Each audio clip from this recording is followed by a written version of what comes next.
বিসমিল্লাহির রহমানির রহিম। আজকে আপনাদেরকে দেখাবো আমি জলপাইয়ের আচার কীভাবে বানাই। তো আমি কিন্তু জলপাই শুধুমাত্র জলপাইয়ের আচারই না, আমি কিন্তু আমের সেজনে আমের আচার বানাই, জলপাইয়ের সেজনে জলপাইয়ের আচার বানাই। তো এগুলো গাছ আমাদের নাই, এগুলো বাজার থেকে কিনে নিয়ে আসে, কিন্তু এগুলো আচার আমি করে থাকি। প্রতি বছরই প্রতিনিয়তই করা হয়। তো এবারও আমাদের সোনারায় আটাপাড়া বাজার থেকে 2 কেজি জলপাই নিয়ে এসে মনে করেন সেদ্ধ করছি আমার নিজের হাতে। আবার নিজেই মনে করেন যে এলে জলপাই আবার আউলেচ্ছি, আউলে সুন্দর করে ছানিয়ে মনে করেন আলু ভর্তা লান্তি করিয়ে এই কি মনে করেন যে তারপর দেবো তেলের মধ্যে। তা সুন্দর করে সে কেঁচুকে নিয়ে মনে করেন ফুটবল না গোল বানাছো, তারপরে গোল বানিয়ে মনে করেন যে এখন তেল গরম করছি, তেল গরম করে মনে করেন যে এর মধ্যে এখন দিয়ে আস্তে আস্তে মনে করেন যে লুড়িয়ে পুরোটাই মিক্স করা লাগবে। তারপরে তেলের মধ্যে চারদিক মনে করেন যে ওই তেজপাতা দিছি, তারপরে রসুন কাটে দিছি, পেঁয়াজ কাটে দিছি, তারপরে চারদিক পত্তেও কাটে দিছি যাতে না আম্বলের সাথে না ভালো লাগে।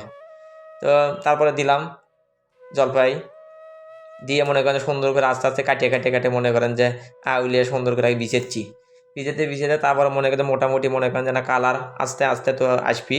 প্রথমে না করে মনে করেন পুরোটাই মাখতে মাখতে মনে করেন যে আমার তেলের কাম সারা অলরেডি তেল গেছে। তারপরে ওটা এর আগে কিন্তু দেখলেন আপনারা গোটাল মরিচ দিছি, তারপরে না কিছু মরিচ যেন গুঁড়ো করে দিচ্ছি, কারণ টক ঝাল মিষ্টি এর নাম টেস্টি। এভাবেই কিন্তু আমি জলপাইয়ের আচার বানাই। তারপরে মোটামুটি ওই মরিচের গুঁড়ো কটা উপরে দিয়ে মনে করেন যে আবার জলপাইগুলো সুন্দর করে নাড়াচাড়া করিচ্ছি, করার পরে তারপরে মনে করেন যে না অল্প আনা চিনি দিলাম, কারণ আমার কাছে যেটুকু চিনি আছে সে কটা চিনিতে কিন্তু আচার হবি না, সেজন্য মনে করেন যে অল্প করে দিয়ে আজকে না গরম করে ধুয়ে তারপরের দিনে কিন্তু আবার হচ্ছে যে ওই আচার একবার কমপ্লিট কর্ম, সেজন্য মনে করেন যে কম করে চিনি দিয়ে না ধুয়ে দিচ্ছি। তারপরে মোটামুটি মনে করেন যে সেদিনে পর্ব শেষের পরে মনে করেন পরের দিনে একেবারে চিনি আর দিইনি, দিছি গুড়, মানে মনে করেন যে আমার খালি অসুধি বুদ্ধি। গুড় দিয়ে মনে করেন যে আচার তো মনে করেন সেই রকম হয়ে গেছে। চারদিক তেলও দিছি, আর বেশি করে সর্ষের তেল না দিলে কিন্তু আপনার আচার ভালো হবি না। তেল তো দেওয়াই লাগবি, কিন্তু বেশি করে দেয় সর্ষের তেলটা মনে করেন ঝোল বানালে দেওয়া লাগবি।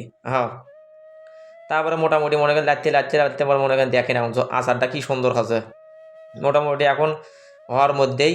তারপরে মনে করেন যে এখন খাওয়ার পালা। তা আমি ওগুলো ইয়ে করে আপনি করে কেন ইশারা ইঙ্গিত দিয়ে কথা করছি। তা মনে করেন যে এরই মধ্যে মনে করেন যে এখন আমার এই যে আগে যেরকম আচার বাড়িতে কিন্তু আচার বানালে কিন্তু কাঁঠালের পাতা নিয়ে মনে করেন যে আচার খাওয়া হচ্ছিল। এগুলো আপনারা খাচ্ছেন নাকি বেন? আমি করলে মেলা আচার খাইছি, যাইগুলো আচার বানাচ্ছিল আমার বরমা চাচি ফুবু খালা যাই হোক আচার বানাচ্ছিল, তারই হোক থেকে কিন্তু আমি কাঁঠালের পাতা নিয়ে যাই, এগুলো আচার দিচ্ছিল আর খাচ্ছিল। তা আমার ছোটো ভাই আর আমার মেয়ে ওরা দুজনে দুটো কাঁঠালের পাতা নিয়ে যাচ্ছে, ওর আমি আচার দিচ্ছি। তো প্রিয় দর্শক, আপনাদেরকে এই আচার বানানোর ভিডিও কেমন লাগলো অবশ্যই কমেন্ট করে জানাবেন। আর আচার যদি খাইতে চান অবশ্যই আমার বাড়িতে আসবেন।